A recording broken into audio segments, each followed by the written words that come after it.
Hello, everybody. Welcome back from summer 2024. Tonight, we have a special program for you. First, I'd like to start with our president, Clint, address us with some messages and some stuff, some updates, some news, right? Some, late breaking bulletins, etc. And then we're going to get started with the show and tell. We have four presenters that are going to be showing and telling about their summer finds this evening. Without any further detail, the show too. oh, You got then something, Jeff? great. Come on in. Oh, so good, so good, so good. Fantastic, fantastic. Well, Clint, take it away. Okay, welcome, folks. Welcome to the first post-summer PHSC program presentation. Hope you had a good summer. We were on a bit of a hiatus. We're back. Stay tuned. Check the website for events going forward. We will be looking forward to visiting with all the PHSC members and hangers on as well. We're happy to see, I'm thrilled to see some folks here from the US, from our our good friends in Michigan, and I think from FSNY as well. Welcome, welcome. We look forward to doing and working with you lots more in the future. It just makes life easier, and that's what we're all about. If you don't know me, I look for simple solutions because I'm a simple kind of guy. We are the PHSC. We're based in Canada, obviously. Our goal is to disseminate information, preserve information about the history of photography, often in Canada, but often throughout North America and the world. As you'll see, our speakers come from everywhere, not just Canada. We welcome one, we welcome all. Check out phsc.ca, www.phsc.ca. A wonderful, our webmaster will be joining us shortly. Bob Carter does an amazing job, assisted by Jerry, who's just, familiarizing yourself with our website as well. Bob's wonderful to work with. He produces so much stuff on that website. So thrilled. Also, our soon-to-be rejuvenated email newsletter goes to 2,000 people. We let people know about upcoming events like shows and fairs and auctions, not just our own, but everybody else's as well. Become a member, $35, best deal in the world, 35 bucks Canadian, eh? Hit the website. Our editors 4 times a year produce an amazing journal, very well researched. The writers in there are, I just never cease to amaze me. These are the things that people produce and document. Thanks for joining us, Jeff. It's been a while, but yeah. Jeff, hello. Hi, Jeff. Intended for you, but what's coming up? You should know. If you are in the Southern Ontario area in London this Saturday, not Sunday, Saturday, September the 21st, is the London Vintage Camera Show, 10 till 4. Just Google it and it'll tell you where it is. It's a nice big show, very friendly. If you're from Toronto, you'll see people there that don't quite make it this far, this close to Yonge Street. Lots of deals to be had, lots of very friendly people out there. September the 29th, that's Sunday. That's Gary Perry's show up at the Japanese Canadian Cultural Center. October 6th, mark it in your calendars, is the MPHS show. That's a great show, lots of fun. It's an incredibly wonderfully sociable crowd. I love hanging out there because usually there's a lunch or dinner involved. To be followed by on Sunday, October the 20th, our photographic affair, October the 20th, at the friendly confines of the Trident Hall, the Pierogi Palace. After that, November 10th, the old Book and Paper Show in Toronto. Good event, photographs, ephemera, good stuff. In my calendar, I have November 17th as the other Detroit show, run by Abraham Vinegar. And then, of course, stay tuned. We're doing an auction in the fall. We are. The PHSC is doing an auction in the fall, working our way up to 300 lots. We're at about 200 and change right now. Just got another consignment in today. Oh, where's Lily? Oh, Lily's not in tonight. Picked up another big juicy consignment on Monday. That produced about 26 lots of just the weirdest stuff you'll ever see. Already have some photographed, which Mr. Carter will be posting soon. Any questions, folks? PHSC related stuff. That's the commercial. Go ahead, mate. Just to add, the paper show is also this Friday night, $30 admission, but Saturday and Sunday, $12 admission for Jeff Gadsden's ephemera and rare book fair. And that's what's the Japanese Cultural Center up there. Yeah, exactly. So kind of interesting there too. Thank you for that. Okay. Thanks, Lauren. What you got, Mark? I already have 8 table holders and 10 tables sold. This is great. And we're working our way up to 70, 80 tables. That's pretty darn good. Always good to fill that room, and whether it's first with dealers and then the dealers get the people. That's our job. So good stuff. I think that's it for announcements, unless anybody else has anything. Do check us out on Instagram. What a crew. It's whenever we do an event, now that I've overcome my natural shyness, I ask people how they found out about the event. We have a list of emails. It's 2,000 emails strong. That's a pretty good one. We've got our membership, and we keep them in the know about stuff as well. But people check us out on Instagram a lot of a certain generation, and we love to see students come out, younger people come out, youngish people come out. That's always a lot of fun, and a lot of them find out about us on Instagram. So without any further nonsense, I throw it over to Celio Barato, who's our program coordinator. Does a hell of a job. Boy, does he bring in interesting people. You stay tuned. He's bringing in people again from all over the planet, and we're working on some stuff that is groundbreaking. We haven't solidified all the details yet, but you watch. It's and when I don't use the term groundbreaking loosely. We're hoping to help some researchers with some work that has kind of never been done before. You sort of hear little dribs and drabs, but in a very cohesive, structured way.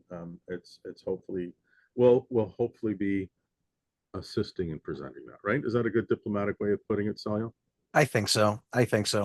Over to you. I'll stop talking now. Great. Well, it is my great pleasure to get tonight's presentations started. We don't have a stated order, but who feels ready to go? Can I do mine? All right. Because it's over here. Okay. And so, Clint, do you need to share screen? No, I'm just going to hold it up. Okay. I'm strong like bull, smart like streetcar. So we're talking about hey, what'd you do this summer, right? So I visited a friend in Western Massachusetts. Long story.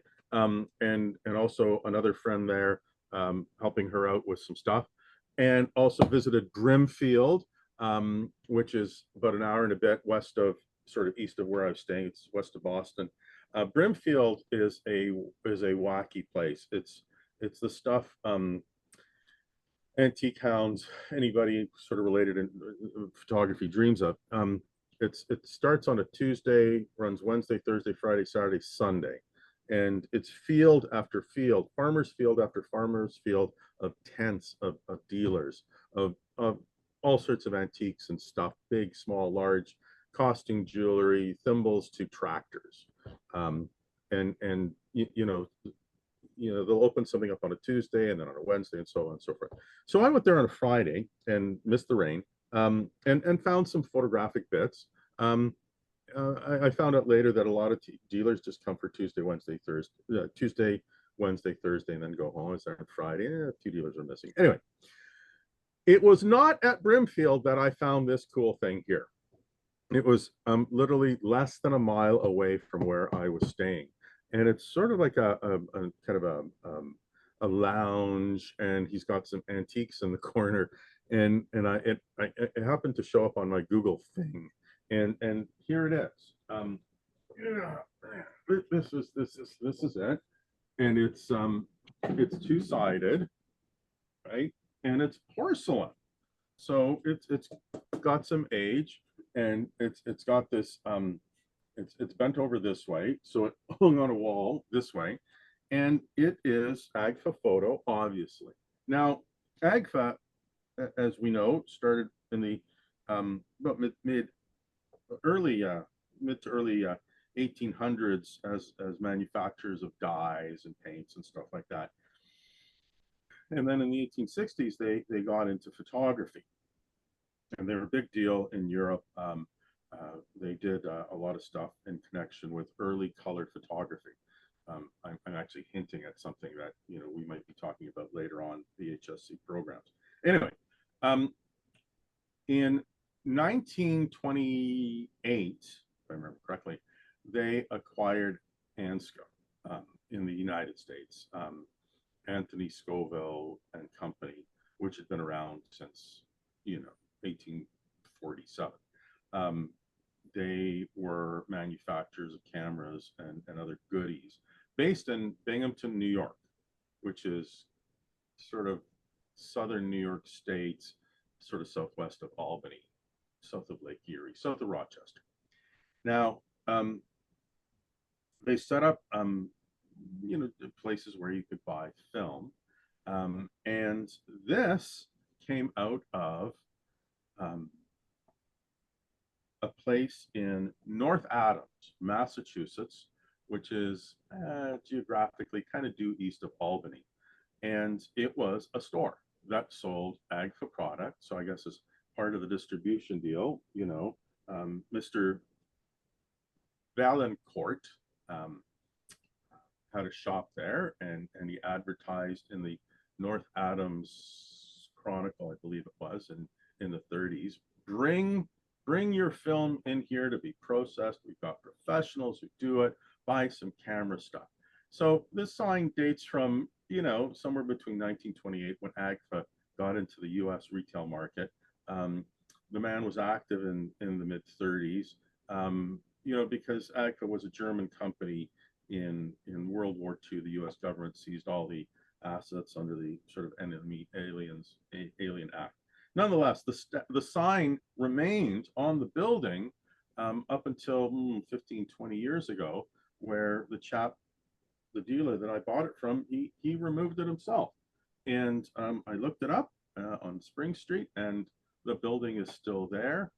You could tell where it was a row of retail shops, and one of them was a camera store. And I can't wait to show my buddies at the Photo Historical Society of New England what I found just kind of under their noses. So it's in the red has faded, as you can see, quite a bit. There's a few little icky marks on it, but I might look at cleaning it up just a little bit. And I don't know, I'm not going to hang it on the front of the house because that'll attract the wrong kind of crowd, but I'll put it up somewhere here and have good fun with it. So there you go. A little bit of is that a lighted sign? no. Okay. It's strict. This part is the Agfa part is just pure white porcelain, and it's enamel on porcelain. You can see at the bends here, the porcelain has sort of cracked away. This is the back of it, I guess. you know, it sort of disappeared here. It's not, you know, but you know, for a sign for that's like almost 100 years old, I'll take it. So somehow with the graphic look, it always struck me as it must have been a European company. You got that right. Absolutely. Right. So what do you know? Right. And it's very, it's got that, you know, if you, you know, that sort of, this lettering Bauhaus. style is very, you know, 20s kind of deco-y kind of simple, yet, Right. yet, Yeah. geometrical, right? It's great. So there you go. Clint? Sir, Clint? If I may add, those signs with a lip, they're called flanged signs. With a lip. Flanged. It's Oh. got a flange. like the thing at the edge here, right? The bent Yeah. over part? Yeah. Okay, I was actually looking for that. I knew, thank you for that, Lauren. I knew you. Can I go now? Yes, please. Yeah, I'm done. I got two more things, but I'll revisit you guys. No, you keep going. You're enough of me. Yeah, go nuts, Lauren. All right, so let me turn on the screen share, Lauren. You're all set up. This cannot start screen share while other participant is sharing. I'm in sharing. There's anything, let's see. Okay, please try again. Next. Clint, What? Sorry, Celio, Yep, can you try to share again? It should be working now. Oh, there we go. Oh yeah. Oh, This is great. now, oh. how can I get rid of what's on the left, if I can or not? There, did it. It's done. So this, I think most people know, but I collect early cycling photography, and that's just about it. And this photograph is about, it's a albumin carte de visite.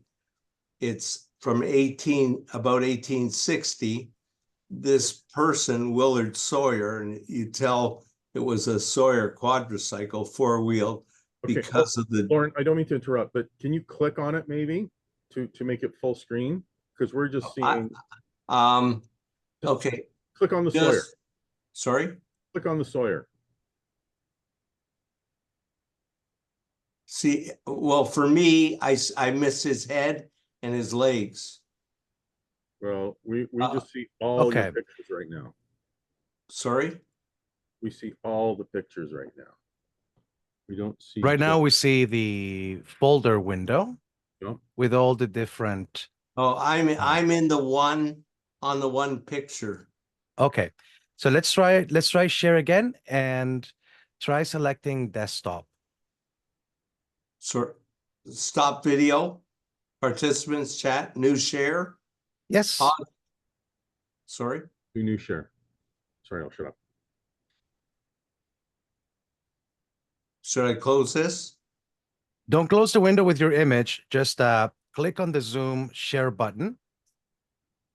Where's that? At the bottom of the screen. Yeah. What do you got now? The same. Now you need to choose the preview window or your desktop, actually. Slideshow?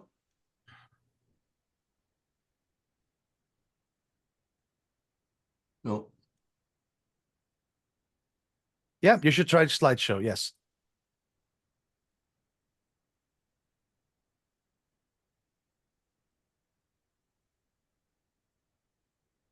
Well, the bad news is I'm not on that list. Starts David, Dietmar, Irwin, Jeff. So I think, oh, okay. I think you're looking at the Zoom list. What you want to do is just here, let me see if I can help you from this end. you want to take over? for a minute? Okay, here we go. So try new share Where's that? at the bottom of the screen, the green button. The screen share? Yeah. And the pop-up window should show you maybe a desktop option. Select that one and then click share. The screen or the image? The screen. There we go. Bingo. Bingo. Hold on. Bingo, great. Oh, Do you see a single unit vehicle? Yes. yeah. Okay, Great What a image. Super image, yeah. okay. That's a Sawyer's treadle-driven quadricycle, four-wheel drive. There's one that's similar to this that I gave to the Science Museum in Ottawa. This is about 1860 or earlier. The interesting things, just specifics, because you can talk about every picture too long, but it's got a steering wheel. And it's also got a lamp. So this is one of the earliest pictures that's in existence now with a bicycle lamp. So this is a slide wood framed. It's about 1869. That's the popularity of that type of velocipede was 1869, 1870. And it's just got lovely colors and great humor. And it's recently acquired. It came with 3 other slides but this is the only bicycle vehicle. So some of the pictures are educational, some of them are eye candy. I'll just try and just let you enjoy them. Every one of these pictures, except for one, are the history of the bicycle as you know it today. So when you see a four-wheeled quadricycle, that's what's led up to your mountain bike and your racing bike. This is our history. So there's 2 of these photographs. Why these were selected is there are 2 outside carte de visites. So carte de visites are, at this era, the photographs were, well, I've generally found them to be single images. I've not had another pair of images, and outside make them a lot more important to me. So these are, we can't locate, there's no markings. They're either French or English, and they're charming images. That's called a Michaud pattern velocipede.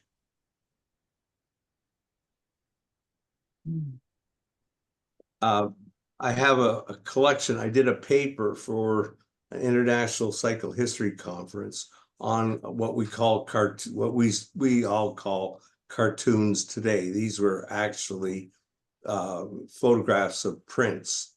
So this here is a carte de visite from France, but what was acquired off eBay this summer was that image on an American trade card.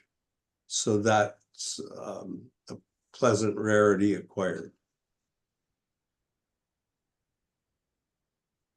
This is an American velocipede club, and early velocipede club photos are very, very uncommonly found.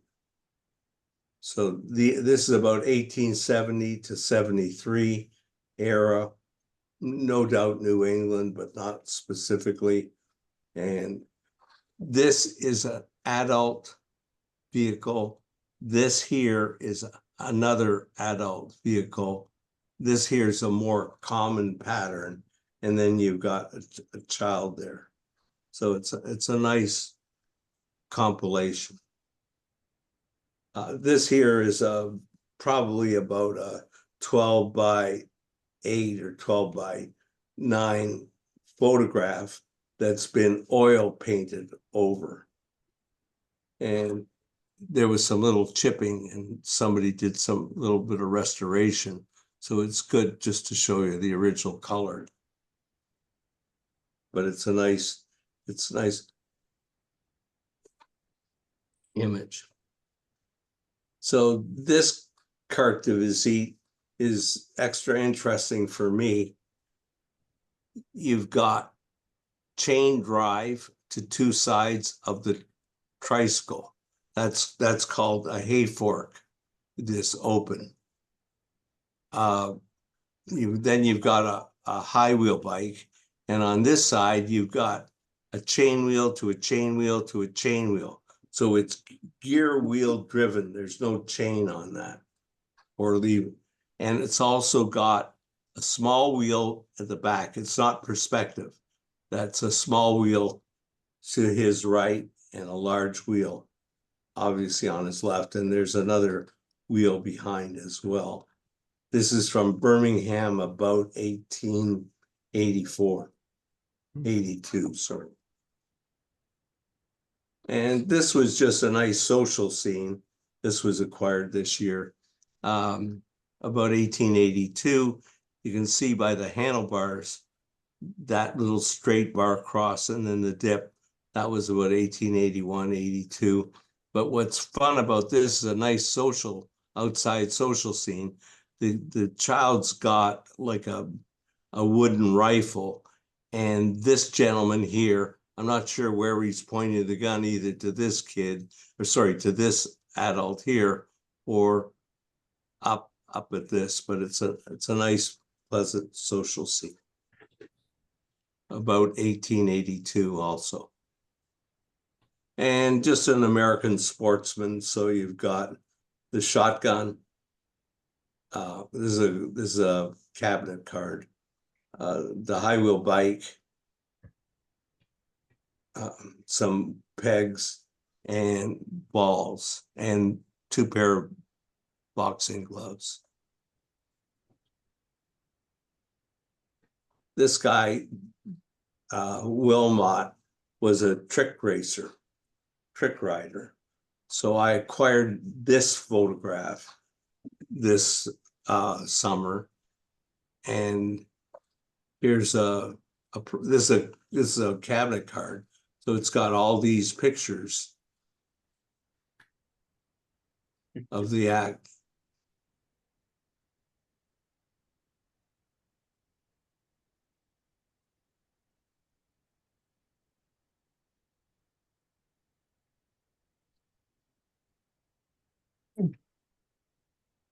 And this would not have been, this would have been staged, but it would not have been phony.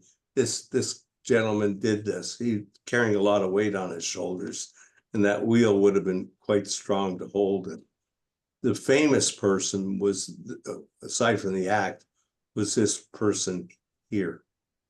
But that's a nice balancing act, and that's from Vienna, Austria.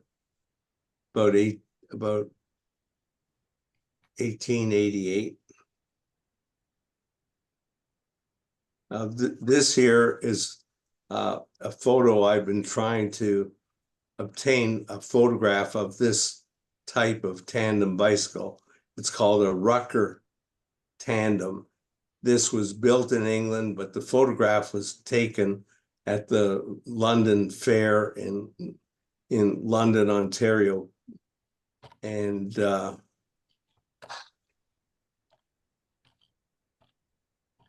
so here was the front fork, and they each drove independently, and they were very difficult to ride. So it's a nice Canadian photograph. And I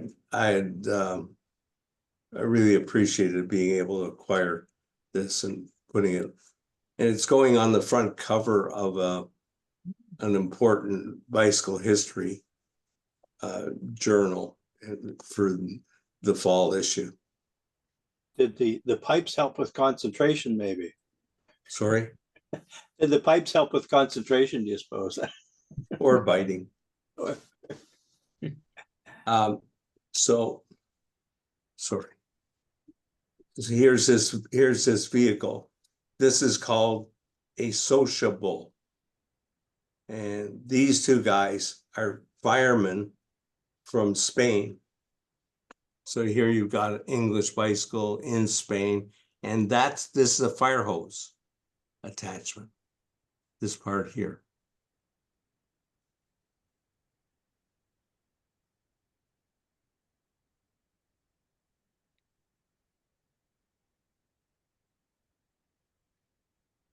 So this here is an older photograph of mine, but I selected it because this is the mechanism. It's called a facile. And this is early 1880s, about 1883, 84. And the reason I brought that out is the next photograph is probably one of my most important 10 photographs. This is the family of the makers and the people who owned it, the Facile Bicycle Club. Hmm. And it's got the whole family looking from Junior over here all the way up to the guy Beale Facile, John Beale, who invented this vehicle. And if you it's got 1, 2, 3, 4, 5, 6, 8, 9, I think 10 riders in the club. It's quite nice. And over in the corner, you've got some people looking on. English, again, about 1883, 84, in that range. This is a quadricycle. And that image was in an eBay purchase. But oh, sorry, a private purchase. But here it is. Here, this is the full view of the club, and there's the fort.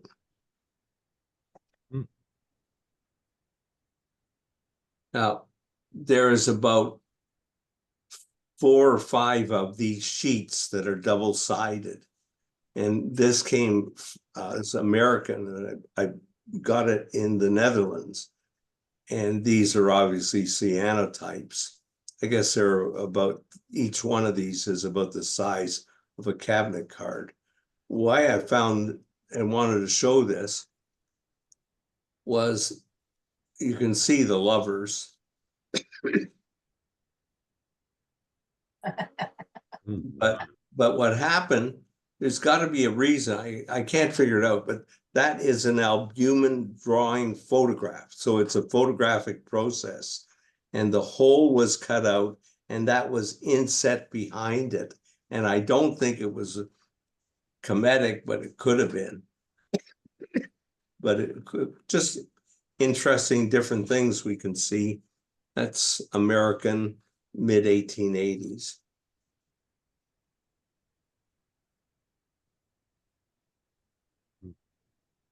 Maybe see that's set in behind.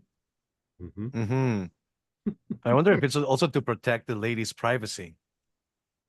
She gave it up on the other side of the page. Not really, I'm just taking a liberty. This is an Austrian or German. Oh boy. Just great graphics there.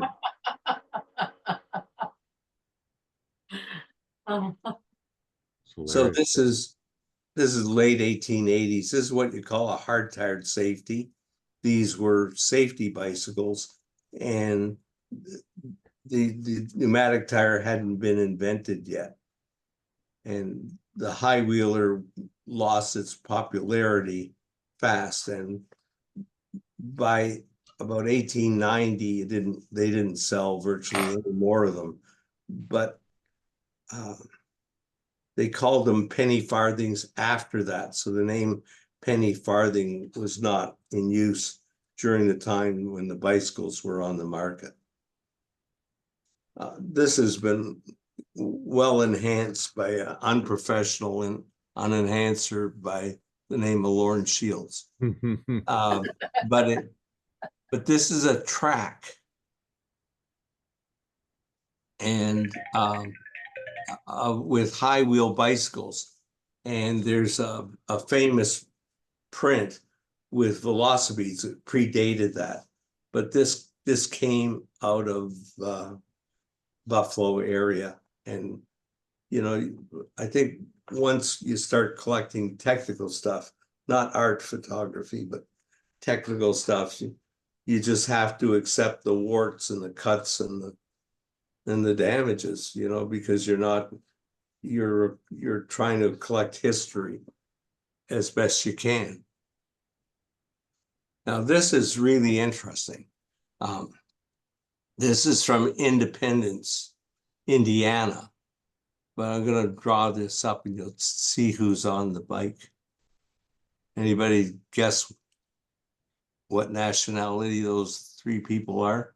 First Nations. Yeah. A rare photograph to get native on bicycles. So And that's like a bicycle built for three? yes. And that was at a race that was at a racetrack. Here's another one. And there they are up there, I believe. That's pretty And- cool. Yeah, That's cool. that's a great image. It looks like it could have been taken yesterday also, Hmm. you know? It's just- Yeah, there's a little blur. These guys were moving. And some Victorian humor. She's got a match. She's got a match. She's gonna let the cannon go. He doesn't know.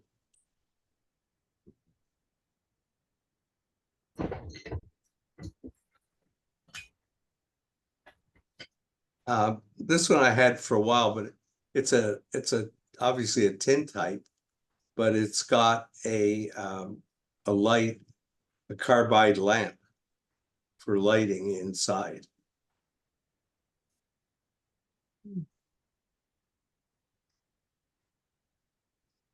So real people, this Kuntz factory, they made rims in Cleveland, Ohio area.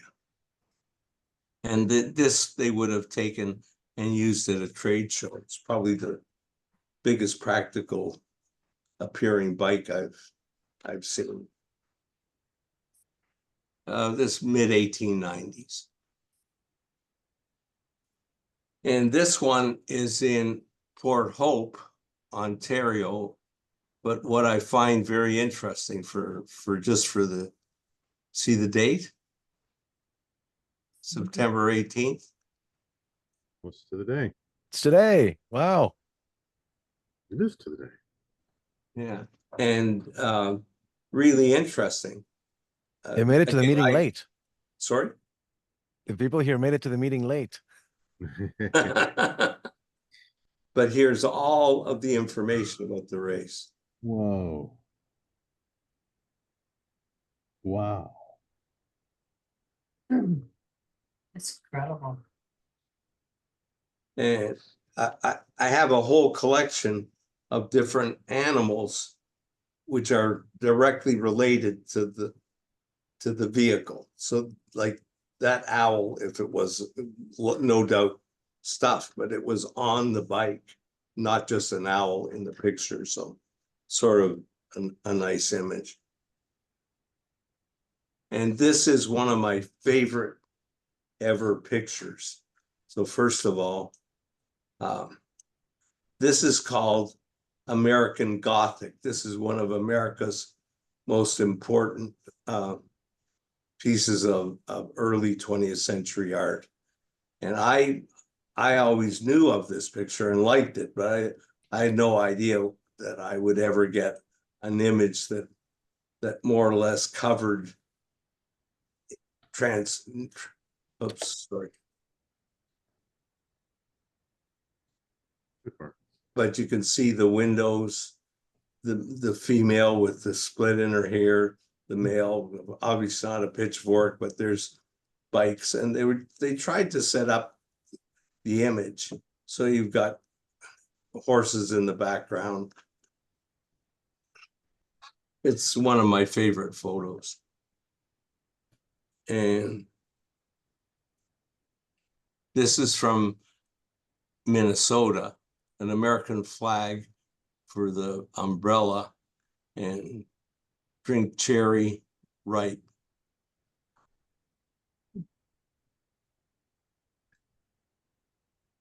And this here identifies Clinton, Massachusetts, July 98. And then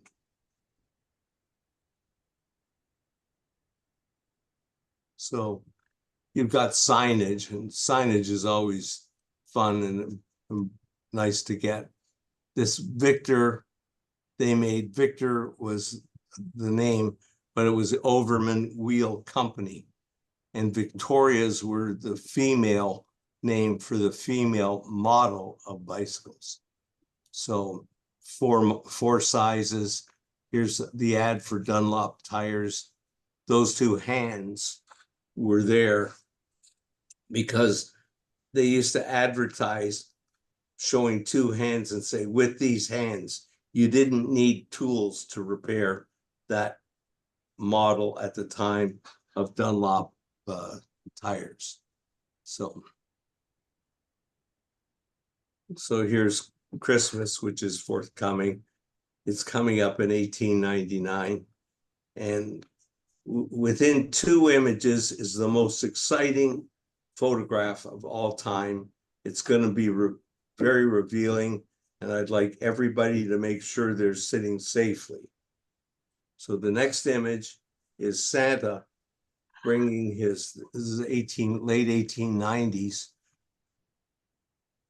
Christmas up to date. And this is going to ruin everybody's day because it's going to end the myth that Santa went out on his carriage. He had a backup with an ice cream type. That's a candy cane tricycle. It's of the era. There's no question about it. All the kids that got stuff, it didn't all come from the sky. I'm sorry to do this to. This is sort of fun. I have others like this with music. Here's your vehicle, and he's having fun. He's got his corncob pipe and his top hat, ukuleles. Here's identified. Oops, sorry.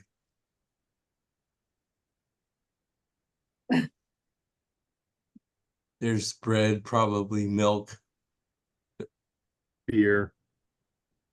Sorry? Beer. Beer. Yeah. You guys got beer. You heard that, did you? Oh, and this here, I'm not exactly sure, but I wouldn't be, because it's a humorous farm type scene with all these guys kidding around. I would not be surprised if that guy is wearing a dress for the ruse during the day. And this is just great composure. I got this a couple of weeks ago. Isn't that fabulous? I mean, nobody has to answer, but to me, it's Yeah, those are bicycle parades, right? They happen down. 4th of July. Yeah. 4th of July. But that could have been a woman's club or from a town.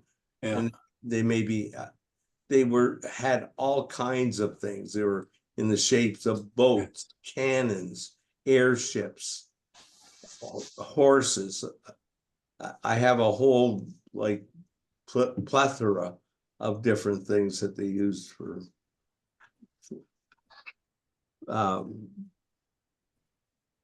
This was selected because it's from Bombay, late 1890s, 1900. And this was selected because I tried to get as many countries as I could. This is from Algeria.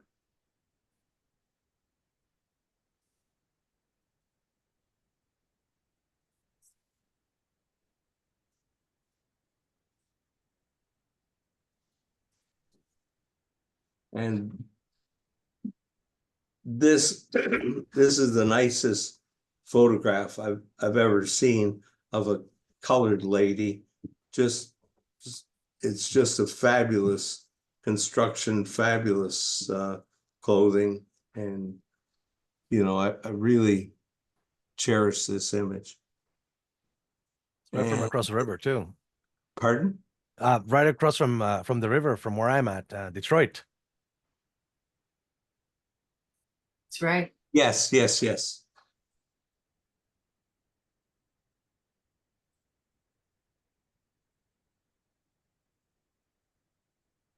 Wow. Very nice. Leather outfit. Mm-hmm. So this is Fenland Falls, Oh, and you see this here.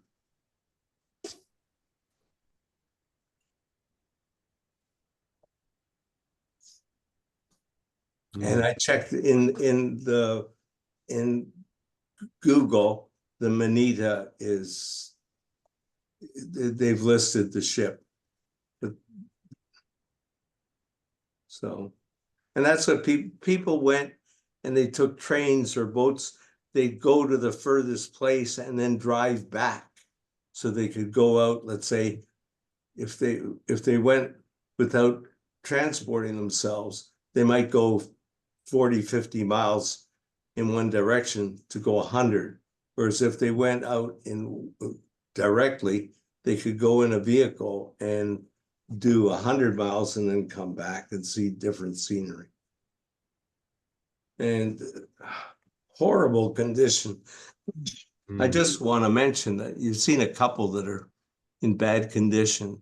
I have an awful lot of photographs, and if condition was the only thing I was concerned about in showing it to you, I wanted to share my experience that we shouldn't be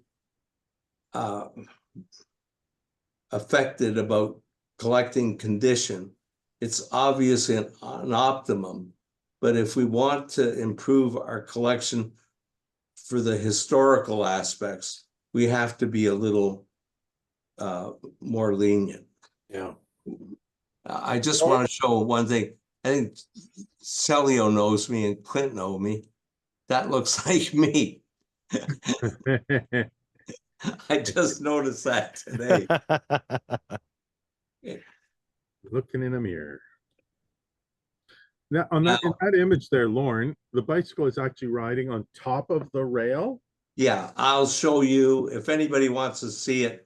I could show it if I found it later. But I did an article. It was the first article ever written on these they called them, well, in this case, it wasn't a railway velocipede, but railway velocipedes and these attachments. If anybody knows the name Cooey, the gun people, they also made tens of thousands of these out of the American West. Wow. So these were attachments. There was one wheel here and these two wheels on here, and they ran the rails. And the reason for that was all these towns were right across America, but there weren't necessarily any roads at all between them, or if there were roads, they were never maintained. They were just covered by horses. You couldn't travel. And flat, even, and organized, going from a town to a town, were these rail attachments. They were attachments on regular bikes, and some of them could come off quite promptly. Lauren, on the previous picture, right at the bow of the boat, it showed a bicycle wheel. That's the point. There? Yep. Yeah. Yeah, that's why I showed it. They used to travel, Mark, they used to travel with their bicycles and go get on the boats and then drive back home. That's what I was explaining. That's why that picture was selected. But thanks for bringing it up to everybody's attention. This is a automobile picture. and I need your indulgence for 1 minute, please. Everybody who's a collector says, for 50 years, I've been trying to find this X, Y, or Z. But this, not this image, but this came with the image that I bought. And what happened was suffragettes were an important part of American history, Canadian history, and cycling history. But I could never find suffragette photos with bicycles. And one came up on eBay with this picture. Well, this picture is sort of fun because it shows both of them came out of a newspaper archive. And these are about between 1900, I would say 8 and 10. But this is important. I'll read it quickly. Motoring school for women, new profession for the fair sex. To Miss Eileen Preston, an enthusiastic lady motorist residing in Kew, that's Kew is in England, belongs the credit of being the first and only woman who has earned a motoring school, who has opened a motoring school exclusively for women. Her school is near Olympia, which is part of London, and her pupils become chauffeur secretaries to professional men who dispense with mere man for the charms of women motor drivers and knows all about internal mechanisms of her car. So this came with, is probably more collecting wise, more important than my my suffragette image, but I'm sure you'll enjoy that. But this was the suffragette picture. And if it was marked suffragette, I would have never, like, it would have been very, very expensive. But they called it the Women's Corps in England. And this is the only photograph I've ever seen for sale. And I was able to get it. There are very few even in the books on suffragettes. Susan B. Anthony was an important suffragette lady. And here's the identification. See her hat? She's got that part there, and then they've got sashes, the hat on that side of her hat, that hat, sashes. And so there it is. That's really something that I was honestly looking for a good 50 years, because I knew it and I couldn't understand why I couldn't find one. It was because by 1900, the bicycle had lost favor with the wealthy and the important people. They were started to get into the automobile. So you didn't see them on bicycles. They didn't get obsolete completely. And this is a cherished example. And this is from the Stanley Barracks in Toronto. It's about 1914. And that's it. Thanks, everyone. That's it. Well, thank you very much. That was fantastic. Perfect. Thank you, Lauren. Yeah, quite welcome. All right. Any questions for Lauren? Always a good presentation, Lauren. Thank you. Thanks. It's Go ahead. Lauren, I Yeah. do have a question. This is Louise. Hi, Louise. In the photograph where you had the woman lighting the match, it was a composite sort of thing, I think. No, not at all. No? Oh, okay. Well, the woman lighting the match, that is somebody. Do you know her? No, not personally, but no, I No, as an actress or someone. That's what I meant. I didn't mean a former friend. Oh, no. No, she's just, I think she's a photographer. Oh, she looks like, what's her name? Yeah, she looks like what's her name, but I can't think of her name. Let's see her again. Right here. Doesn't it? I don't think so. Okay. So, well, it did, just because of the pose, but no, that doesn't totally look like her. Hmm. She might do that. They're Canadian. Okay, Elf Maynard. Yeah, Maynard, Mrs. Maynard. Oh, I don't think it's her. It doesn't, it No, just looks I like her. don't think so too. No, I don't think so either. It just looks like her. But thank you for going back to it though for me. Oh, What do you- there's So you've got a Maynard. Well, does that look like her? nope. Okay, nope, thank nope. you. what was that picture, Clint? Well, that's handy. Yeah, okay. You've seen this before. I think I've seen the picture. Anyways, thanks, everyone. Yeah, thank you.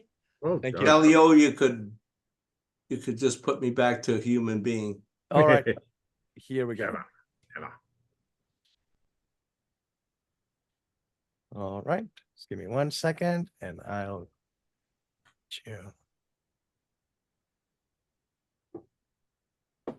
All right, back to the world of the mortals.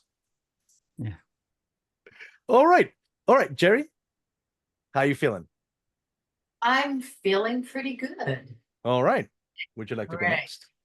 Okay, I'm going to keep this really brief. Now, this is actually not an item that I picked up during the summer, but it's an item that I started fiddling with during the summer. I started working with it. I had numerous problems before that. So I've got a small presentation. I'll show it to you first of all. So this is a horizon. Don't ask me how you pronounce it. Horizon T. Horizont. Horizont. right. Sorry? Horizont. Horizon. Okay, Clint, I'll give you that one. This is a camera that was manufactured in the USSR, and which it states very proudly on the bottom. And this was an English version. I have to look into this a little bit more, but it's a panorama camera, and well, you can see what it looks like. So I'll show you just a little bit about it. To open it up, you have this little viewfinder here. So you got to take this off. It's a little separate piece. And okay, get this thing open. Okay, so this is what it looks like inside. So I'm just going to show this up, pull this up to the camera here for everyone to see. You can kind of see how it works. There we go. And that kind of cocks the shutter. It takes 35mm film. And it's got a little, it kind of works like a scanner. It's got a little thing that kind of moves across, and there's a lens behind it. So it kind of scans across like this.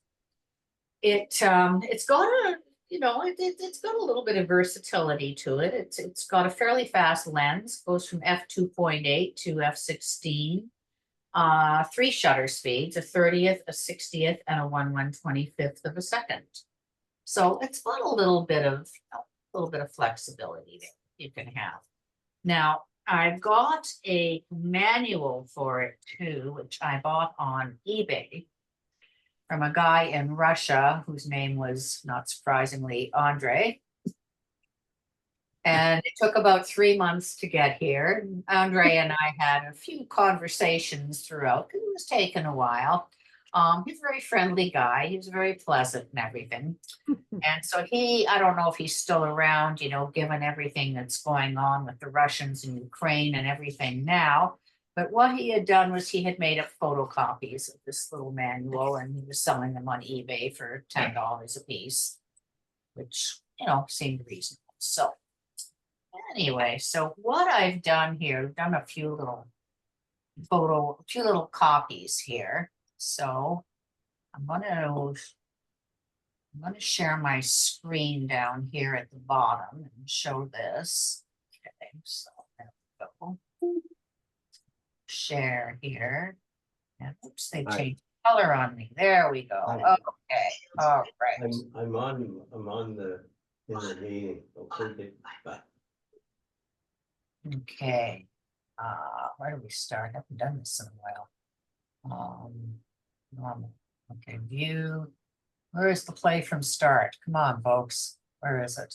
Does anyone see it here? Um, Down in the bottom right. Bottom So right. you can click on the top image at the top left. Okay. So Oh, click oh, on it. That's it. And then you go to the bottom right to have it full screen. Right. Yeah, that- yeah, to the but left of that. but there used to be a thing here like play from start and presentation. Oh, here we are. Play from current slide. Okay, there we go. go. Nice. All right, there we go. Okay.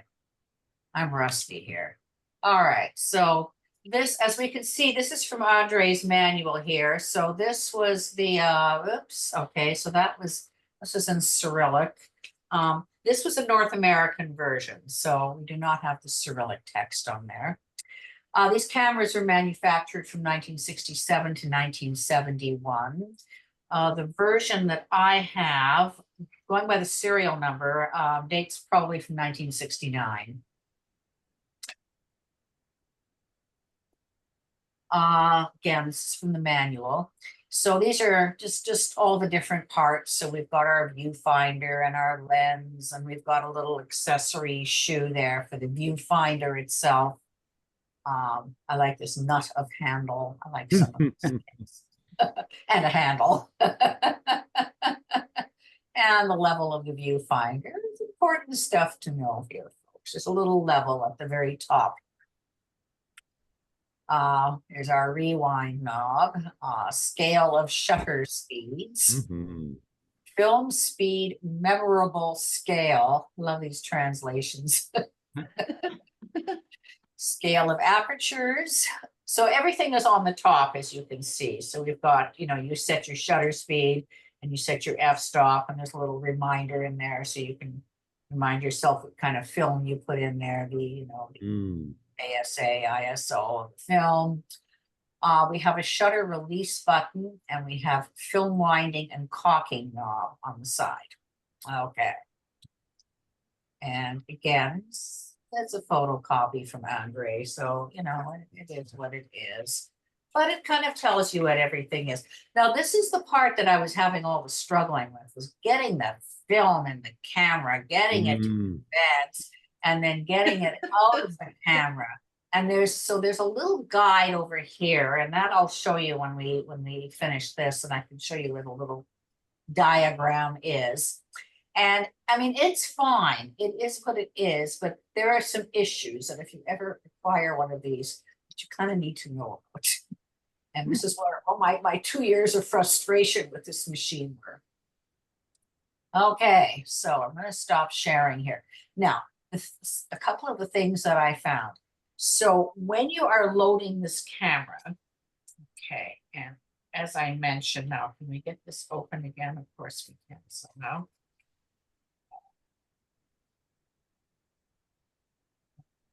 There we go.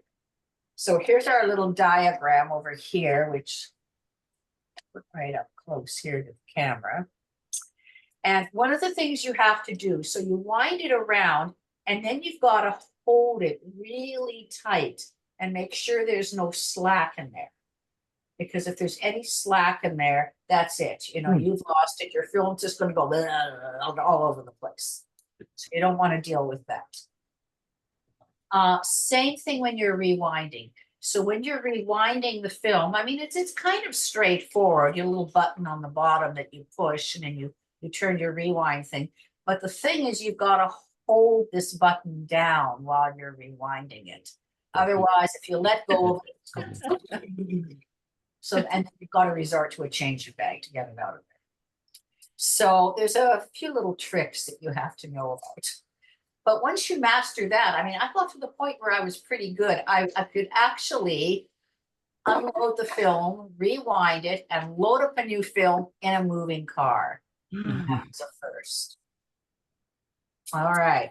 So I have about 10 rolls of film that I shot with this thing in the summer. I just got back on Monday, or Sunday, so they're not developed yet. So when we have when we have another version of show and tell, hopefully I'll have something to show you from this. Cool. Yeah. Mhm, mhm, All right. Definitely. Yeah. I would love to see Yeah, that. yeah. It's fun. It's fun. What can I say? Yes. Well, thank you very much, Jerry. My pleasure. Very Just cool. as a- So it's it was manufactured just outside of Moscow. Oh, the one thing I forgot to mention, it came in this lovely case over here. Oh. And it's leather, it's pure leather. Isn't that lovely? There's another little piece in here that mounts onto it that was part of it, and I haven't quite figured out what the purpose of this thing is yet. I mean, I think there is one, but I don't know what it is. I think it's so you can, it screws onto the bottom and you can. What's the handle? That's the handle, Yeah, yeah. it is a handle, It's the but I grip. don't really know why you need it. It's So- the reason for the handle knob. The handle Yes, nut. indeed. Yeah. Nut, handle nut, yeah.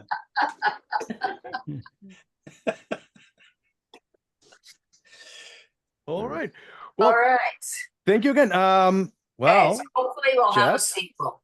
nice. Can't wait to see the pictures taken with the camera. Mr. Ward, would you like to go next? Sure. All right. Well, thanks very much. I didn't have anything to show you up until a week ago, but I got something in the mail the other day. I just let you know that down here on the East Coast, I've been my interest is in Atlantic Canada photography, and I've been for the past couple of years. I've had a Facebook page called the Early Light Project, and so I do recommend that if you want to know a little bit about what's going on here historically. For the past 2 years, I was doing a every week on Facebook, just for something light to do. I would do another week. I do another year in history. So I did 100 weeks, if you can believe it. It was quite daunting, but I am turning that into a book that I hope to have available by the end of the year. It's about that thick. But anyway, but what I have today is, you may or may not know, if you know about the history of not just Atlantic Canada, but Canadian photographic history. We had a fellow named Thomas Henry Blair, who was an early inventor of cameras and so forth. And he became really interested in getting smaller and smaller cameras, and for the amateur photographer. And he, as you may also know, if you know about him, he went into direct contact with a guy named George Eastman. Eventually, George Eastman bought out his company called the Blair Camera Company. Well, one of his early cameras was something called a lucidograph, which was one of the very early self-casing cameras. And I bought one. This is dating from about 1885. I'm going to just turn it around. I'm not going to mess with it in terms of folding it up and so forth. You can see the back of it is actually a the viewfinder, so to speak. You put this under a hood, and I think it's a 5x8. Does that sound right, everybody? Yeah, the dimensions. So there's a it slips down here, and you put your plate in there, a dry plate camera. It's got a bellows. The whole point about it is that it was self-casing. So to make it work, what he actually did is he took the lens and made it reversible, so you can fold it into the front of the camera. That was, I think, one of the big things that he did. It made it work. Wow. And so it's beautiful. It's mahogany and cherry, and brass fittings and so forth. What made it different from other folding cameras of the time was that the front door has opens like a door, as opposed to folding down. You know, most cameras after this folded down. His folded out, and there's a little knob on the side here, and actually that allowed you to attach to firm up this front piece. So that gave it the solidity you needed, and it came with a tripod, but this didn't come with a tripod, but it was sold with a tripod. But it's considered one of the forerunners of the self-casing camera. But because of the side door, some people have called it sort of a dead end in that regard. But I think the idea of being able to take the lens completely off and fold it back into itself was quite an innovation. This, I hold that up. I don't know if you can see that, but it says Blair Camera, Boston. So he was from near where I live. I'm in Halifax, and he was in a place called Truro. He was an itinerant photographer around 1875 or so, and he was frustrated with the idea of having to bring either a lot of equipment or basically in a carriage of some sort, whether it was we don't know what sort of equipment he was using, but he had this idea, and he wasn't the first idea, but he had his own idea of creating a box, in a suitcase sized box that will allow him both to take the picture and develop it all in one space. So he actually created an earlier camera, much bigger than this, called a Turograph, which allowed him, well, that was the later name. It had a very long name, but it was, it had a camera on the front, or a lens on the front, but he could actually take the picture in this, with the hood over, and actually process it without even leaving the hood, so to speak. So he would be doing probably tintypes at that point, but it was wet plate. It was right around the time that wet plate transitioned to dry plate. And so when he first advertised, he was actually saying he could do both, or it would allow you to do both dry plate and wet plate. But as I say, he within 10 years, he was producing this sort of camera, and kept busy. That was 85. So by within a few years, he was getting excited about something called celluloid film, and acquired a company that produced celluloid film, and in fact was the supplier of film for the Edison kinetoscope. Yeah. Yeah. Oh, wow. It was pretty important stuff. He got into trouble with his backers, and had to, they sold part of the company to Kodak, and he left off for England. But a lot of the early experimenters in England and in France were using his film over in Europe, including the Lumiere brothers, who very quickly decided they could make their own film. Thanks very much. But Burt Akers was one of the early users of his film, and so forth. Some early names in cinematography. It's kind of a story that's not well known, and it's certainly not well known as a cohesive story from the beginnings to the the cinema aspect of it. It is a dream of mine to try to turn it into some cohesive story eventually, but I've got a few other things on the go at the moment. But basically what I've done is I've not repatriated the camera, but I've patriated it, in the sense that he didn't work here with his company, but he very much was a Nova Scotian or Canadian, doing work and at the very highest level. And I'm proud to have brought it over the border, so to speak. So. Excellent. Any questions? Wow. Anyone? Yeah. How heavy is it? It's very light, very light. I think you can look it up, and it probably mentions the weight to it, but I would say it's, I don't know the dimensions, but I wouldn't say it's much more than a pound. I mean, Okay. yeah. Quite portable. Very portable. That was the whole point. Now, the strange thing about it is that, it has the glass back, right?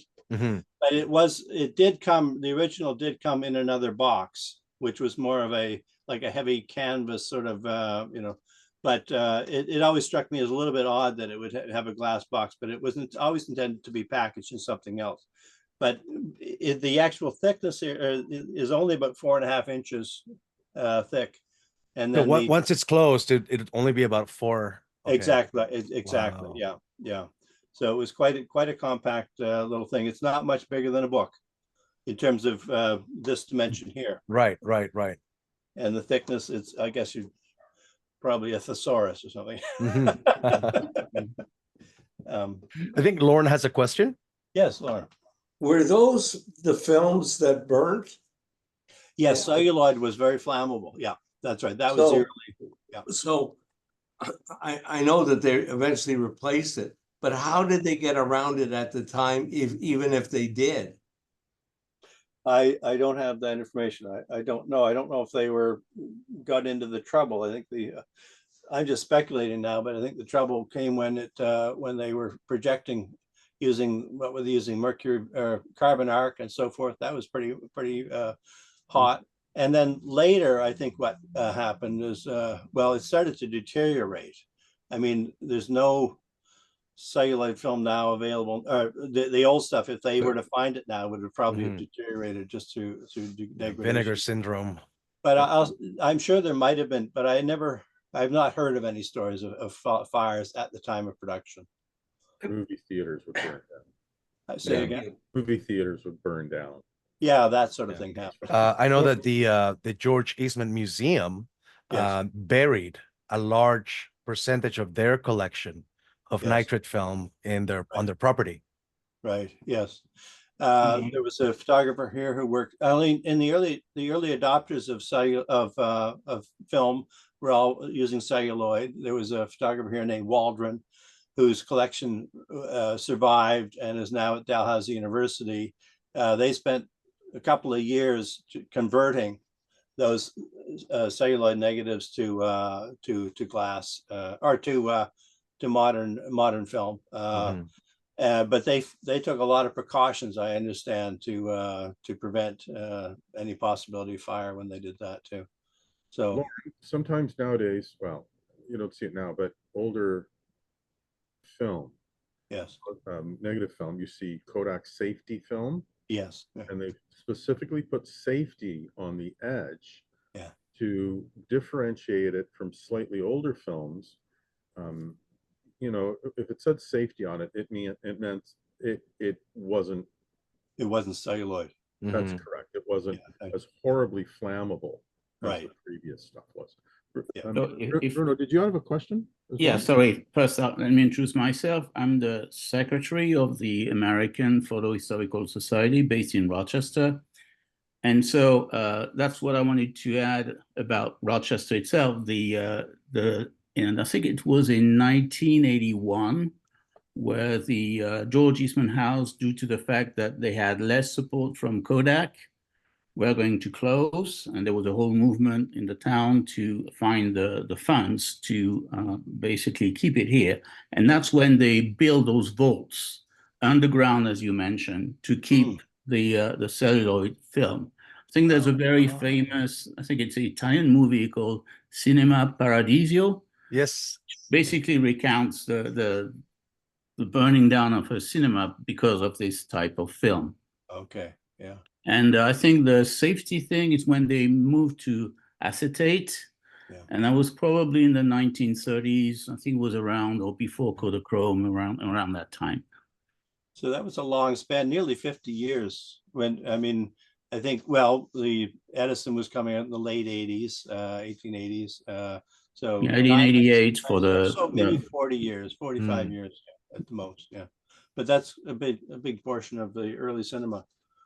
All of that stuff was any that that wasn't preserved is no longer preservable. I think the earliest feature film in Canada was filmed here in Halifax in 1912. It's called The Story of Evangeline. There's some stills that exist, but they were never able to recover the original film, and they only started looking, it seems to me, about the time that they knew it was going to. Even if they did find it, it was very sketchy that they'd ever be able to restore it. But that's why the George Eastman has done it. It's a cold vault. Okay. In fact, yesterday I went, they were showing, they digitize some of the movies by the Lumiere brothers dating back from, I think, 1898 until 1907. Right, Yeah. so it's On actualités. constant show right now at the George Eastman Museum. Now, does the George Eastman Museum still hold those nitrate Yeah. shows? They do Mhm. keep the nitrate, do they? So that, but they've transferred it all to safer methods, have they? Yes, Digital- but they've kept the original. Yeah, right. Well, that's great, but you know, you can imagine the expense to do that, to keep it into a safe environment. It's wonderful. Fantastic. I believe that the Dalhousie work that was done when once they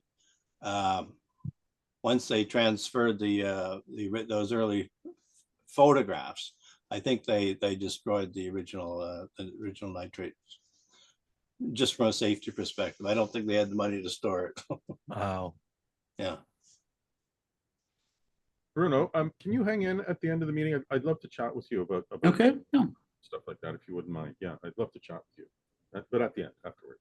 Hang in. Well, Jeff, thank you very much for your presentation.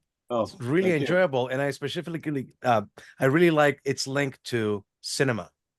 Yes. Yeah. Yeah. There's a interesting story there. Yes. Jeff, you got the magazines, right? Yes, we did. Yes. Thank you. A whole bunch of them. Yeah. Thanks, guys. Team effort. Yeah. Yeah. All right, great. Well, thank you very much. Okay. All right. Thank you. All right. Now, Mhm. Clint, did you want to come back? There were a couple of more Oh, things that you wanted to chat sure. about. Okay. Okay. I'll let you guys choose because I might eventually do all three.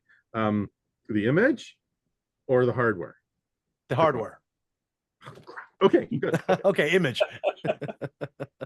Okay, do the image. Do the image. Because okay, so this is the image. It's a case. It's half plate something, right? Yeah. And it's you open it up, of course, and there it is. And it's a very beautiful fun. Stop reflecting. Upside down. Right. Okay, forgive. Oh, lovely. Oh, wow, It's, lovely. it's a beautiful dag Yeah. of a wedding couple. Wow. It's early-ish because the mat is fairly simple. I've decided. Oops, that's upside down too. Now, the neat thing, oh yeah, wedding couple, you know, and she's not here. But when I got it, it wasn't this pretty. There was a lot of me, schmutz. Thank you, Lauren, on the image, and our good friend Cindy Motzenbecker had it for a bit, and she tidied it up quite a bit. Now, let me show you the back, which gives you the sort of the whole Canadian aspect of it. And here we go. I can't. I'll read it. PC Doan. Oh, that's wonderful. PC Doan, right? Oh, wow. Daguerreotypist numero 2, Place des Armes, Montreal, Canada. Yeah. Corner opposite the French church. Yeah. So this, yeah, it's you know, it's kind of nice to get in the U.S. You know, I find, well, I don't find them just in the U.S. You find quite a few Dags Ambrose by U.S. photographers stamped in the mat in the bottom corner, because they produced a zillion times more images than we did, and so it's very, very nice to find something Canadian. I'm sorry that Bob Carter couldn't join us because he's got a memory like a steel trap. A number of years ago, not that long ago, one of our friends, Stephen Evans, he discovered at an antique show a whole whack of TC Doan cased images. I thought we did an article on it. I looked through all our back issues and stuff and on our website, and I couldn't find it. It was a bit of a research project. TC Doan, 1846 to 1866. He also, according to I think Phillips, for a few years had a studio in Quebec City. Kind of an interesting guy. Can I interject that those Do. early years were in Nova Scotia. He was from Nova Yes, he's from Barrington. I love this part. I'm so glad you nailed that. 1814. You know, he's so Canadian. So Canadian, yeah. Yeah, but except for like the end part. I like that. So Yes. I'm just reading here from Wikipedia. 1832. He was working as a portrait painter. Went to Halifax in 1842 and learned the DAG process from William Valentine. Right. So they kind of worked together, and they set up shop in Newfoundland. St. John's. Yeah. Valentine and Doan. I love working with you, Jack. He 1846, great clientele, great names here. Geoffrey Howe, Louis Joseph Papineau, Lord Elgin. Oh my God, right? And then Before he went to Montreal, though. Before he went to Montreal. Are you about to bring up Montreal? No, you go ahead. You're He went to Bermuda. That's right. And he spent about 6 months there. And the Bermuda archives have all the old newspapers online. And when he left, there was an Anglican bishop trying to raise money for a new church. And he complained about this photographer who had done about 1,500 photographs in the past 6 months. He said, if people were willing to spend all their money to have the picture taken, why couldn't they spend some money on the church as well? Yep. So anyway. And so back he went, and then in 1865, 1866, he stopped making pictures. By 1866, he was in New York City, married, had a daughter, and there they stayed. I haven't dived very deep into this, but why did he stop? Yeah. Prolific is hell. For you to say that 1,500 images, it's like that's nuts. It is nuts. By any standard known to. Wow. I mean, he may have been independently wealthy at that point. He may. Well, I'm now. Correct me if I'm wrong, and you're from there. The Doans, were a heavy-duty mercantile family. There is another Thomas Doan who was very involved in industry and commerce and the whole bit. I suspect he was a cousin, but I always got the notion that the Doans were pretty well off. Yeah, weren't hurting. No, I don't think. Yeah, I think they. Right? And actually, there was a New England branch of the Doans. They were New Englanders who came up during the mid 1750s. Yeah. I think they must have had, maybe they had some family money to begin with. But yeah, I think they were fairly well off, but he clearly had, was a pioneer, and he knew he probably was a very good businessman. Right. Again, demonstrated by the Bermuda, but also, and he also was a good promoter, right? Because he's one of the few who actually put his name in his work. Now that's key. Now on this, it's just sort of like a cardboardy thing. It's a very vivid green. Oh, which reminds me, it's probably loaded with. Help me out. Strychnine, arsenic, the bad stuff. Yeah. And it was very carefully blocked off when this thing was restored. I watched her do it. She's good. This Motts. So yeah, he also has often on the front, he's got a little embossed little TC Doan logo. I've seen that a number of times. So I'm very proud of his work, and really good work too. So yeah, great, good stuff. Good. Okay. Jeff, you still look for stuff, don't you, online and so on and so forth? Yeah, I'm on hiatus now because I got to pay for this camera. Gotcha. I got a message from email or eBay today saying we haven't heard from you for a while. Okay. Good. But yes, I am still looking for. I do find it really helpful to as a I mean, it's a research collection. This is part of it here, by the way. It's called Yes. the Early Light Collection. There's 9 boxes like this. Wow, good on you. Yeah. Let us know if you need any help. What? Let us know if you need any help, as Okay. always. Thank you. And keep on Don, writing. Don was making carte de visites, which I have a couple of those. Yep. Yes. So it could be maybe that there was by the 1860s a lot of competition, and Especially in maybe it just wasn't Montreal. worth his while. I think a fellow named William. What was his name? What's his name? Not Shown up by then. not. Notman, that's right. Yeah, Yeah, that's it. might have been a factor. I don't know. Never know. Never know. Anyway, There Maybe aren't. the factor I is- haven't come across very many carte de visites by Don, so it must be that he was already. yeah, Well- he also had an interesting logo on his CDV. Yeah, he did. Yeah. As you said, Clint, he left in '66, so that was early days even for carte de visite. So Right. he was. Yeah. I acquired one of his as well. I bought it from a vendor in France. Probably one of the more expensive pieces I collected. Yeah. Ugh, Anything from France is expensive. right. The French seem to really jack up the prices. They see those Canadians coming. Yeah. Anyway. Sorry, Celio. Oh, not at all. Not at all. Did you still want to show this the hardware as well? Oh, sure. Okay, fine. If you insist. If you insist. So, what does the name Smith and Sharp Toronto mean to you? I don't know. Let me read you a thing.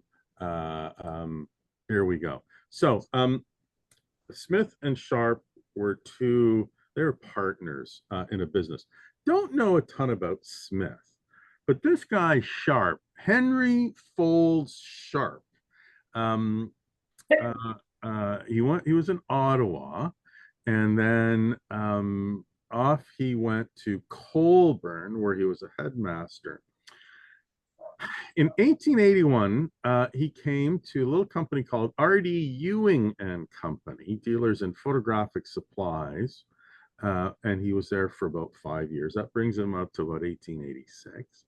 Went to Montreal, joined another purveyor of photographic equipment, D.H. Hogg, H-O-G-G and Company. You see brass lenses for large format cameras with Hogg on them. He was there for a couple of years. That gets him up to 1888, 1889. In about 1890, he returned to Toronto to join this S.H. Smith, and they formed the firm of Smith and Sharp. He sold out to, I guess, his partner, and it became H.F. Sharp and Company, and then taken over by the Tugwell Company on Bay Street. But the Smith and Sharp thing that I have is it's heavy. Whoops. Let me get back on camera here, folks. Yeah. There. Okay, so it's okay. I'll sort of extend the top of it. There. So that's the top of it. There it is. You recognize that? Now I'd lift it up, but I have a ceiling fan here, and that ceiling fan kind of saves my life most of the year, because it keeps the air moving in here, and I don't die. So this is your classic head clamp, right? Adjustable, blah blah blah, and turn around. Now the Smith and Sharp appears on the cast base. It's got 3 little feet, and it says Smith and Sharp with an E, Toronto. And you see these things a lot-ish, especially in the weird places I hang out. Often the base is made by Century in the US. I've seen a few of those, but this one is actually Toronto made. Wow. This part here, I have to be very careful not to, it just comes out, and it's not, it just fits into the hole in the base, and you're adjusted up and down. That's kind of cool. This clamp part here, obviously, this part here is of a more shiny black. You can see that quite easily. I don't know exactly if it's a perfect match, but you know, I'm a photographer. All my stuff isn't a perfect match. You know, I got Nikon lens caps on my Canon cameras. Who cares, right? So yeah. So there you go. So that came across that landed in my sphere of influence just this summer, and it's Toronto. It screams Toronto. It's I don't know, about 1880s. It's well, actually, it screams Toronto or other things when you drop it on your foot. Don't do that. It's really heavy. You ain't moving right with this. Oh, right. Lamp to the back of your noggin. So there you go. Another piece of super duper Canadiana, eh? So there you go. Weighs a ton. Wow. Weighs a ton. It's you know, and respectfully, I don't hang stuff. Have you tried it on? Oh yeah, it works. It works. I had a somebody who didn't know what the hell, right? And yeah, you clamp this sucker in, and you exercise a certain amount of control. You can make strong suggestions. Right. Now, which brings me up, there's this guy at the, I last saw him a few years ago at the Elmira Antique Show. And he's a Brit. He's from York in England, but he's been here for 20 or 30 years, he says. So he's losing his accent, and I think his marbles. So I'm flipping through a little album that he's got. You know, just an old CDV album, 60s, 70s, early 80s, whatever. And he sees me flipping through it, and he says, you know, a lot of those people in those pictures are dead. And I'm thinking, okay, yeah, they're in their 20s and 30s. This is the 1870s. I would think, right? And I said, well, yeah, they'd be like 162 years old now. Like, you know, what do you live in a weird part of Mexico or something? And he says, no, you don't understand. I went, okay, what don't I understand? Having been around sort of the photo world for a little bit, photo history world. He says, no, in those pictures, yeah, a lot of those people are dead. They were photographed dead.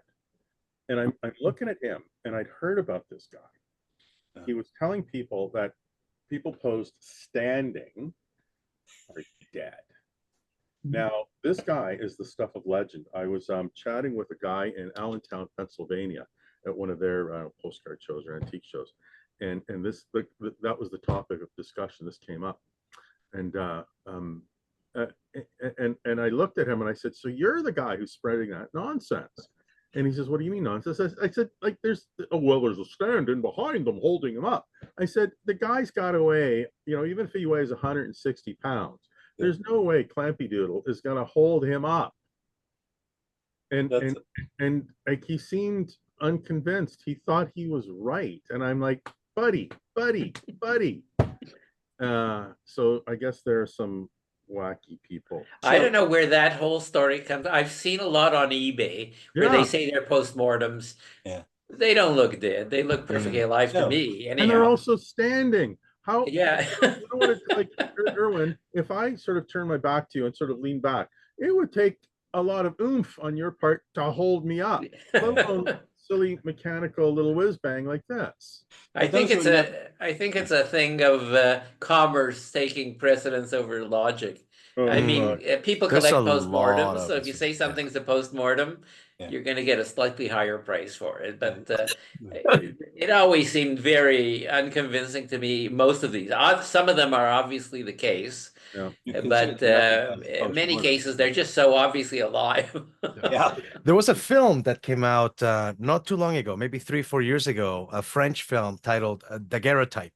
It's a horror murder film. And the photographer has this life-size massive daguerreotype camera and this multi-articulated armature in which he would pose his victims. Actually, in one of our old journals, there is, I'll send it to you, Celio. It does show something very weird like that, but you can't be dead. because I actually, I mean, up downstairs, and I think I know where it is. It's in the reading room. You know, right? And it's a very weird articulated thing that'll like do your elbows and your head and your butt and your, yeah, it's weird. I've never seen one, but I saw a sketch of it, and it's. Do you remember? Are they actually called a clamp? Where they in the catalogs in the day, were they called clamps? Because they don't use them as a clamp, but more as a brace. As a rest, yeah. I think As they a were called rest, it's headrests. more- Yeah. I got Mike Robinson this summer. I don't know if you can see this. This is on the this is on the DAG quarterly, right? Okay. Oh, it's reverse, sorry. And that's you know, that's me, that's Mott's, and that's wonderful. Marcel Safir from Brisbane. And Michael set me up with a clamp. You can't see it. You can see the base of it behind my running shoes. And it's just, yeah, you just sort of rest against it. I don't think, unless you're an unruly kid, you know, you don't, right? And then, you know, if it's not working out well, you just tighten it up some more. Having said that, I also have it's for a little kid, and it's in a wooden thing like this, and sticking out of here is essentially this part. And what you do is you put that around the kid's waist, and then you tighten it up from the back, and then you put the dress or the clothing over the clamp, and that kid ain't going anywhere. And there's the version. John Craig down in Connecticut had a few of these. It's like a baby chair, like a high chair with the clamp in it, or this thing. Lauren, you helped me get this. Where's Lauren? Oh, he had to leave. Oh, okay. Lauren helped me get it from doesn't matter. And it looks diabolical. It looks freaky, but that clamps the kid in, and you just put it on a regular chair. That kid ain't going anywhere. There was a photographer down here who I've seen several of his pictures of children, and they all have their hands up like this.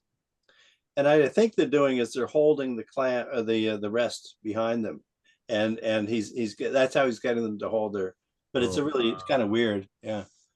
Wow, very cool. I have a chair in the other room, and it's just like a regular wooden chair, and the seat is extra thick. And it's just like a nondescript chair, painted white, no big deal. And the woman who sold it to me said, just put your hand like where the butt goes. And isn't there a built-in music box there?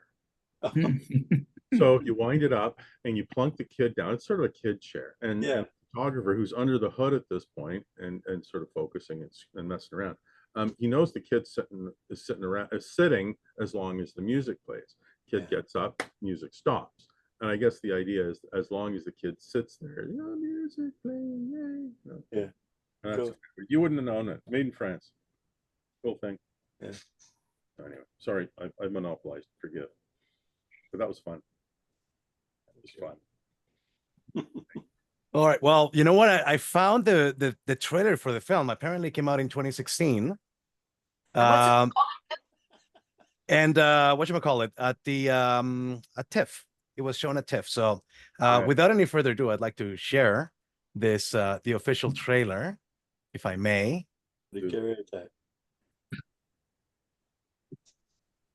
And it's actually by a Japanese filmmaker. All right, let's see. All right. Oh, sorry about that. Okay, should be able to.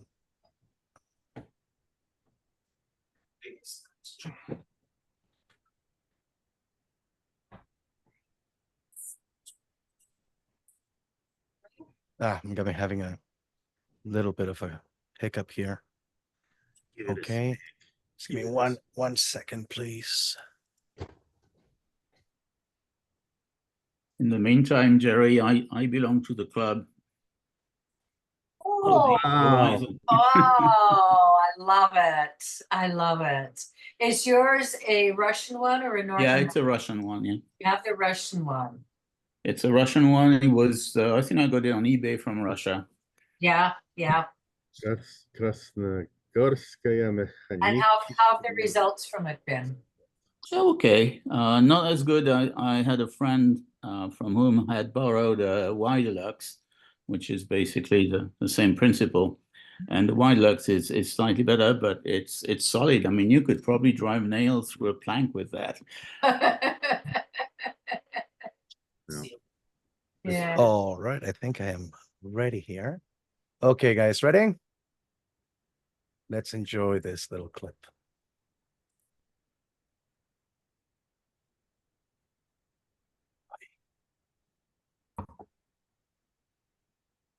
It is resisting.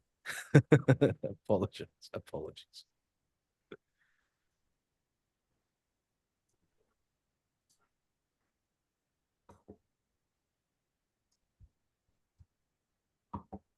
Ah. Close. Okay, here we go. $20 an hour with opportunities to grow.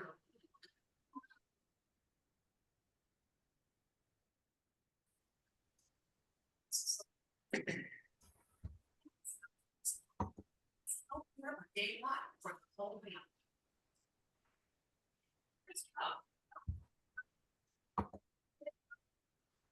Oh, Kurosawa. Wow.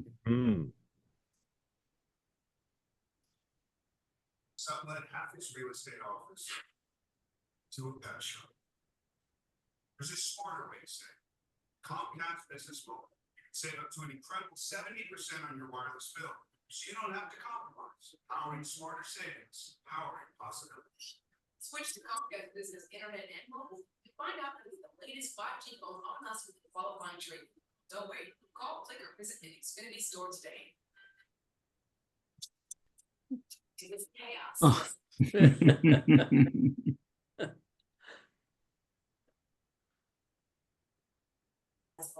That daguerreotype didn't look much like a daguerreotype. Yeah. Pagers also belong to Wow. and Bailey killing at least 12 and injuring nearly 3,000 others. U.S. officials say this was a targeted attack by Israel, which was somehow able to tamper with devices and turn into deadly explosives. Joining me now is Peter Weinhardt, Medicine's political analyst and editor at large of Jewish Times Magazine. Peter, thanks for joining me. My first thought is the scope of damage that this caused. Granted, they were trying to target us, children died, and of course, thousands of people were injured. How do you read Israel's motivations here? First of all, there's been something to me that's been a little bit sickening about something that kind of cheap is this kind of coverage it is, right? I mean, this is real life. These are people's lives, and including a lot of people. Is the hope and dream that Donald Trump will somehow spin this thing into a multi-billion-dollar company. If Trump starts selling, and that rationale starts to fall apart. But cool. All right, because photography is scary, right? Yeah. Horrifying. No, when you were talking about the brace, that thing just popped into my mind. Right on. That was a pretty scary brace. All right, great, excellent. Okay, well, I think we are about to wrap up. You want to do Motz's thing?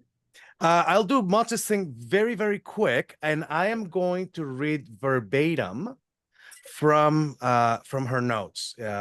So if you can imagine that I have Motz's voice, that would be very, very helpful. Okay, and let's see. Let me try to get this sorted. Again with the sharing. $3.4 million. Sharing is caring, but it's also frustrating sometimes here. Okay, are you able to see my image here? Yeah. Yes. Okay, Yep. all right. So I'm just gonna read verbatim from Motz's notes. Just a second here. Okay, there we go. Wow. Beautiful. Yeah, it is quite beautiful. This Daguerrean hair jewelry pendant turned up in an unexpected shop in the Midwestern part of the Upper Peninsula of Michigan, known as the UP to the locals. Also, like they call us LP folks, the trolls that live under the bridge in a friendly way as they appreciate it. Honest, it was my husband that suggested we stop there. Really, you can see the size of it in comparison against my fingerprints. Right. The glass needs cleaning, though. I do think about not doing that unless it's loose. In dealing with some items, it can certainly be easier to let the next person mess it up, or don't fix it if it ain't broke. Theory about tarnished daguerreotypes, or you can screw it up later. This first image shows a dark-eyed man who looks very stoic and determined. I wish I had asked about any provenance. Might be able to go back, as there was a brewery in town too. Ah, two birds, one stone. Right. He's a very well dressed. Oh, sorry. He's very well dressed and has the money to pay for the image and the expensive case, let alone the craftsperson's engraving work. He meant serious business, as it also shows in his facial expression. The second image, the second image shows the inscription of MC amongst some interesting engraving. I wish my eyes could still see something like that without any aids. The third image shows the intricate hair work of the members of the family. Oh, I see. I'm going to zoom in on the image a little bit so you can appreciate it. Some people assume that these are mourning pieces, but some can be talismans of the family heritage. I'm somewhat vague on the specifics of individual items, as it's so hard to follow men's fashions, as they didn't change much. But the daguerrean process came to the US in 1839 and spread like wildfire. The daguerrean process was beginning to give out to the the daguerrean process was beginning to give out to the less work-intensive and less expensive amber-type process around 1855. There are some US Civil War images that are daguerreotypes, however. The third image shows the family's various hair types, and there seems to be 3 separate knots encircled by a larger loop of hair. Could this be 3 children encircled by the mother's hair? The man in the image seems to be dark-haired, and maybe he's not represented as he has his image there. And I would have made all that up. And that is Motz's script, if you will. But it's pretty cool. Pretty cool stuff. Yeah. Beautiful. As wonderful a job that Cindy did on my DAG. She's a little reluctant to go into this one because it's not simple to pop out. Like she's got all the right chemistry and the whole 9 yards to do that, but we haven't quite figured out how to pop that guy. Yeah, I think it's just the metal around the portrait, around the glass, is just very carefully crimped in. Try to screw with that. Because there's glass in the back too, isn't there? Yeah. Yeah. It looks like a watchmaker may have done that. It looks like a jeweler, that type of design. Like strands of hair. It's really beautiful. How they've kept them, right? Just flat like that. Beautiful. Yeah. Compressed in there. And it's tiny little stuff. That opening is like the size of the opening in a thimble. It's maybe a little bit bigger. Oh wow. Yeah. Amazing. To intricately weave that hair in. Yeah. Who has the patience? But I mean, you can see all the little hairs as well. Yeah, the individual hair. Yeah. Oh, hairs. Yeah. It's amazing. It's beautifully engraved. Yeah. So tiny. Well, maybe in 100 years they'll be able to take the little bits of hair out and regrow the people. You want our bandit back? There's a book out there about Napoleon. I think it's called The Murder of Napoleon. Did you ever read it? Or The Assassination? I don't know what it is. But back in the 80s, they could do this testing on hair, and they were trying to determine whether there's any chemicals in his hair. You know that, Clint? And they went around people were collecting hair samples from everybody back in the day, and if you had Napoleon's hair, you'd keep that as a memento. So these researchers went all around the world looking for people who had examples of his hair, and often it was retained with a date. And they were looking at how much what the chemical composition was in the hair based on his diet at the time, and they noticed supposedly once he got to Elba, was it Elba? No, St. Helens. That the arsenic level went up, and so there's a theory that he was being poisoned by arsenic. Yeah. No. Yeah. Well, I think I mentioned briefly earlier, Victorian dresses that are green. Green was made with, help me out here, I think it was arsenic. So I was helping out at an auction house downtown, Canada Book Auctions. Neil McDonald, you guys know Neil McDonald. And there was we opened up one book, and there was a bookbinder's little sticker inside front cover, and we sort of made a note not to like touch that, because it's you occasionally get a beautiful green dress, and they're gorgeous, and they're you look at it and go, oh, that's for a 12-year-old. No, it's for a woman. It's a fully grown woman who back then tall was 5'2", and it's green, and reports of arsenic poisoning simply by absorption of the dye through the skin. Right. Wow. Same thing with old books that are dyed green. Yep. Right. Those leather-bound books. Yep. With green covers. Wow. So if you love somebody, that's the book you give them. Would it be the reason why green is supposed to be sort of bad luck on stage? That they wouldn't wear green. You don't wear a green dress on stage in the theater. I think it's supposed to be bad luck, and it might be derived. Might be connected to that. Could be. Yeah. Scary. Right. Okay. Well, I'd like to take this opportunity to thank each and every one of you guys who have taken the time to come to our program and to share with us your finds this summer. Thank you so much. I've enjoyed meeting some new faces tonight. I'd like to welcome Bruno. I think it's the first time maybe that you're joining us. Yes, it is. Thank you. Lindsay as well. I think might be the first time you're joining us. For a while, Lindsay, long time, buddy. So good to see you, Lindsay. Wow. Thank you. I remember once. I have a little item to show. Yeah. Show. Please shoot. Please do. Yep. Okay. I don't know if you can see it. Oh, I know what that is.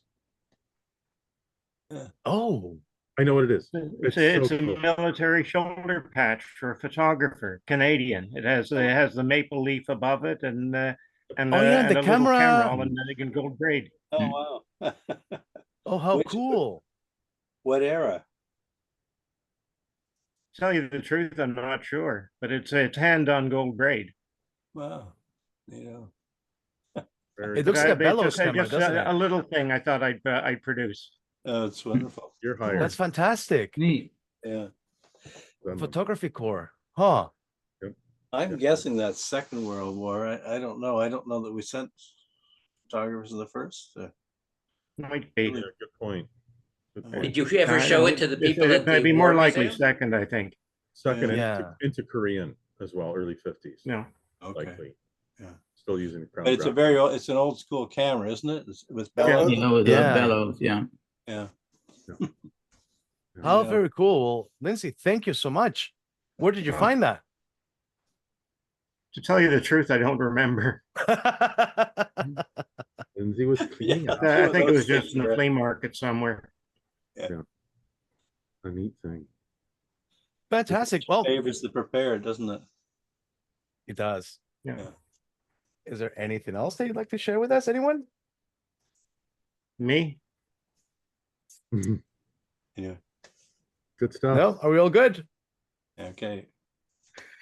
Thank you again, everyone. What a pleasure having you all over here. And learning so much about your summer finds. I want to thank you on behalf of the PHSC, and I'd like to leave you with, I'd like to leave Clint with closing remarks Yes. for tonight's meeting. Are you heading out, mate? Because you've got a class tomorrow? Yes, I no? do. So I'm handing over the reins to you. To me, stop recording and the whole bit. Yeah. Thank you all for coming.